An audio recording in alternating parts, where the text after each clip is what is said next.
বাংলাদেশের এমন কোন গ্রাম নাই যে গ্রামে প্রতিবেশীর সাথে প্রতিবেশী ঝগড়া না আছে। কি কথা কর না কেন?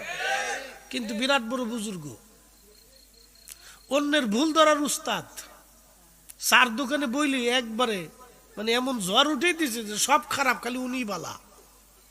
কি এরকম লোক আছে না? খালি উনি ভালো আর সব খারাপ। প্রতিবেশীর সাথে ভালো ব্যবহার নাই, প্রতিবেশীর সাথে খোঁজ খবর নাই, দেখাশোনা নাই, ঝগড়া ফাসাদ। আর আমাদের দেশে এরকম কিছু কুটনা বেডি আছে, কুটনা লোক, যাদের নাম চগলখোর। এরা একজনের দোষ আর একজনের কাছে বইলা খালি ভেজাল বাড়ায়, অশান্তি বাঁধায়।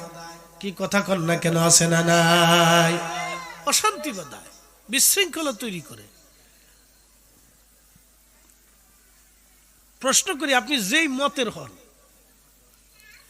আপনি আটরশির মুরিদ না এই রেজবি সাহেবের মুরিদ, না সোনাকান্দার মুরিদ, না আপনি সরসিনার মুরিদ, না আপনি কোন পীরের মুরিদ, না তবলিগ জামাত করেন, না কমি মাদ্রাসা, না আলিয়া মাদ্রাসা, না সুন্নি, না কোন দল, প্রতিবেশীরা একসাথে বসছেন, একসাথে থাকবেন, একসাথে খাবেন, একসাথে ঘুমাবেন, একসাথে চলবেন। আরেকজনের দুঃখে আপনি তার বিপদে সাহায্য করবেন।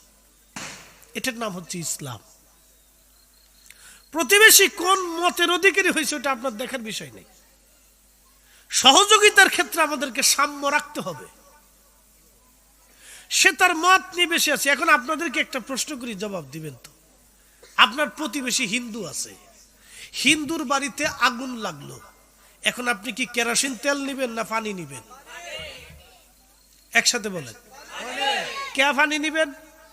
আপনার তো কেরোসিন নেওয়ার কথা, ও তো হিন্দু নাকি কন?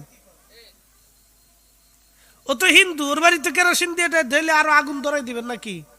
না না না না, ইসলাম এটা শিখাই নাই। তো হিন্দুর বাড়িতে যদি আপনি পানি দিয়ে তার ঘর আগুন নিভানোর জন্য চেষ্টা করেন, তাহলে আপনার বাড়ির পাশে তবলিগ না কমি, না সরসিনা, না ফুরফুরা, না জৈনপুর, না সোনাকান্দা, না রেজবি, না আটটুসি, না কোন পীরের মুরিদ, এটা দেখার দরকার না। সে বিপদগ্রস্ত হলে তার ঘরে খাবার পৌঁছাইতে হবে। কথা কোন ঠিক কিনা? এটার নাম ইসলাম, এটার নাম ইসলাম। মত ভিন্ন হইতে পারে। শোনেন, আমাদের অতিরঞ্চিততা আমাদেরকে ধ্বংসের দিকে নিয়ে যাচ্ছে, পথভ্রষ্ট করে দিচ্ছে আমাদেরকে, দিন দিন কষ্ট বাড়িয়ে দিচ্ছে আমাদেরকে।